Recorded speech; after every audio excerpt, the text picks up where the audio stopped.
Hey guys, Drifter here. Welcome to Battlefield 3 In Depth. In today's episode, we're going to be talking about the very unique engineer carbine, the SCAR H, and I say carbine because I actually went to dictionary.com and checked the pronunciation tables to make sure that I was saying it right, and I was ashamed that all my life I've been saying carbine, carbine, carbine instead of carbine. Damn it, it's carbine, and I was wrong forever. Anyway, let's talk about the SCAR H now. The SCAR H is a very high damage engineer weapon. It deals 30 damage up close and 20 damage at a distance. If you factor in headshots, which is double damage, that could be between 2 and 3 shots to kill, but normally if you're just hitting people in the body, that's going to be between 4 and 5 shots to kill. If you hit the arms and legs, you might actually get some of those 90% damage multipliers, and it could take up to 6 or maybe very rarely 7 shots to kill.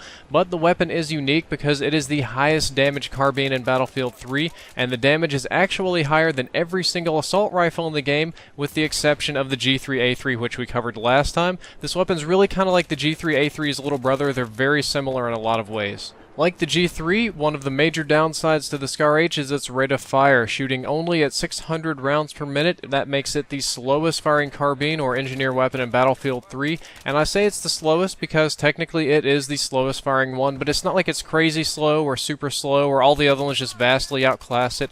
A lot of the other carbines shoot at 650 or 680 or 700 or 720 RPM, so while this one shoots a little slower, it's not shooting like crazy slow. If you combine high damage with low rate of fire, you'll find that the SCAR H has a very moderate time to kill. It's actually right about middle of the pack. It doesn't kill people too fast or too slow. You can't hose them down, but it doesn't take too long to kill them. It's just very average in its time to kill. One of the things it does have going for it is it has a very high effective range. Its damage drop profile isn't different from any other weapon in the game, or any engineer carbine that is. However, that high initial damage does give it a high effective range, and you're going to need less shots to kill over range than other engineering weapons. Now that I've told you all about how good the SCAR H is, let me tell you some of the downsides to this weapon. It has slightly lower than average bullet speed and range. It's not the lowest bullet speed, that's muzzle velocity or range in its class, but they are lower than average. The low bullet speed means you're going to have to lead targets more at range and that the bullets are going to arc a little bit more. The range variable I'm no longer going to mention because that confuses people. The bullet range in Battlefield 3 is extremely far. They don't disappear off the map until like 6, 7, 8, 900 meters, so this is kind of really a mute point to mention, and I shouldn't have mentioned it in the other episode. One of the critical weaknesses to this weapon is that it only has a 20 round magazine, or 21 if you have a bullet in the chamber, so you're going to be reloading a lot. You just don't have enough bullets to kill a lot of multiple targets. Thankfully the reload time isn't bad, it's just very average, just has an average reload time, so you're going to get to see a lot of reloading. One of the other cool things about the SCAR H is that it shoots a different type of ammunition. It shoots the heavier 7.62mm rounds. That means it's going to suppress more than other engineer weapons and more than other assault rifles. It'll suppress on par with some of the sniper rifles and all of the light machine guns. You get a lot of suppression with this weapon. If you run squad suppress, you can really punish people. Now let's move on to recoil.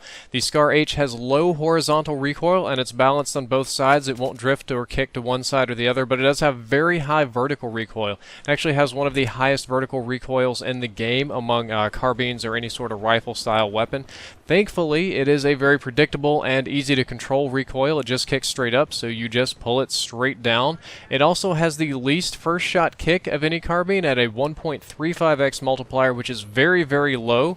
That means that this is an excellent weapon for very long range combat or to be put in select fire mode. Like its big brother, the G3, the SCAR H has poor hip-fire spread. It's not like it's terrible or awful or you can't hit the broadside of a barn with it, but it's definitely not as good as the other engineer weapons. Amongst engineer weapons, this is the least accurate engineer weapon when you're moving. When you're moving, you get a multiplier that screws up your accuracy. This one has the biggest penalty there, but it is the most accurate when you're aiming down sight, so please keep that in mind.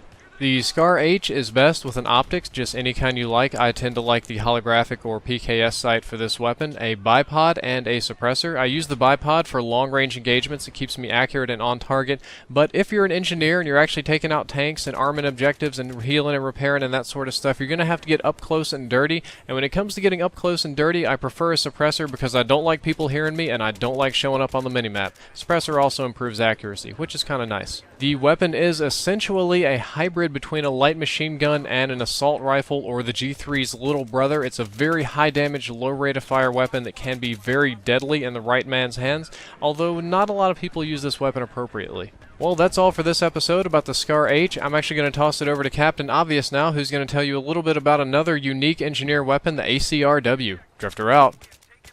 What's up, guys? Obviously it's Captain Obvious, and I'm back again reviewing another close quarters weapon for you guys, and today it is the ACWR Carbine. Now the ACWR is a very unique carbine amongst the category. Its damage is on the lower side at 20 to 16.7, making it a 5 to 6 shot kill, contrary to the other carbine's 4 to 7 shot kill. You'll get a quicker kill at longer ranges than you will the other carbines except for the SCAR H, but at closer range, the weapon is not as powerful due to that 5-shot kill that this weapon has. Now, the ACWR is unique in that its magazine size is on the lower side around 26 and +1 in the chamber if you save one more bullet. But the thing about the ACWR is its extremely controllable recoil patterns.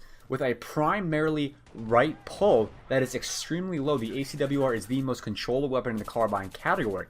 And the thing is, because of this more controllable nature and the fact that its shots to kill at longer ranges are exactly the same as an assault rifle, it can compete at those ranges because of this controllable nature and the increased accuracy of the weapon. Its accuracy is actually better than all the other carbines in the category except for, yet again, the SCAR H and the M4. So the ACWR is a primarily longer range weapon. Now the suppressor on this weapon is actually a very, very great option.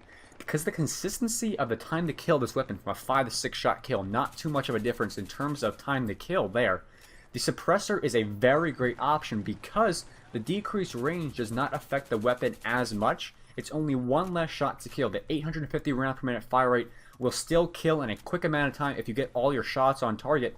And the increased accuracy and controllable nature of this weapon makes it a very, very good medium to longer range weapon. It can compete with longer range carbines, can compete with assault rifles, light machine guns, even sniper rifles if you get more shots off before that enemy sniper can even hit you.